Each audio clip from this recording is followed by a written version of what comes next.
meilleure compréhension de la circulaire conjointe du ministère des Finances MINFI et du ministère de la décentralisation et du développement local MINDEVEL sur la loi relative à la fiscalité locale, le Centre régional des impôts de l'Adamawa a organisé ce jour à Ngaoundéré une réunion de sensibilisation. Donc, même si vous avez payé ça en septembre, on va appliquer 30%. Maintenant, à condition que vous n'ayez pas fait l'objet de relance. Si vous avez fait l'objet de relance, c'est-à-dire d'une mise en demeure, et que vous n'avez pas réagi dans le délai de la mise en demeure, vous faites l'objet d'une quoi? Taxation d'office sur l'année entière.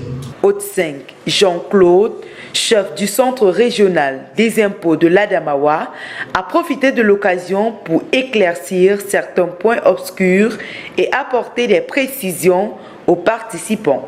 Par exemple, la détermination de la base imposable sur la marge pour les distributeurs des boissons alcoolisées et hygiéniques.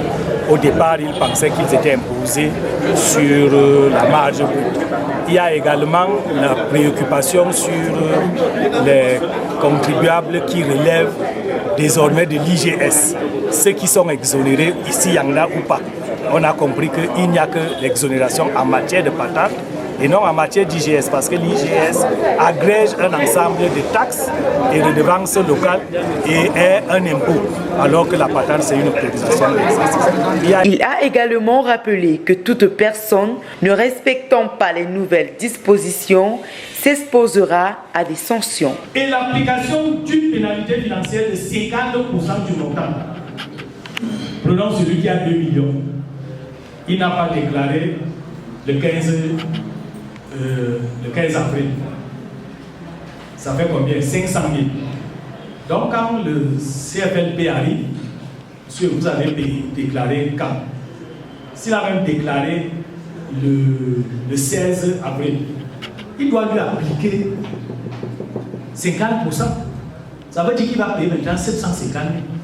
Ont répondu présents les agents communaux, le conseil régional, des législateurs, des contribuables et des représentants du Fonds spécial d'équipement et d'intervention intercommunale FECOM, tous animés par le même objectif, comprendre cette nouvelle loi. Après 2 heures d'échanges, d'intervention, de questions-réponses, la réunion a semblé répondre aux attentes des participants. Vous savez qu'il y a de cela quelques mois, nous avons eu à manifester notre désarroi relativement à un certain nombre de charges qui faisaient peser notre activité en baisse et surtout grever nos bénéfices.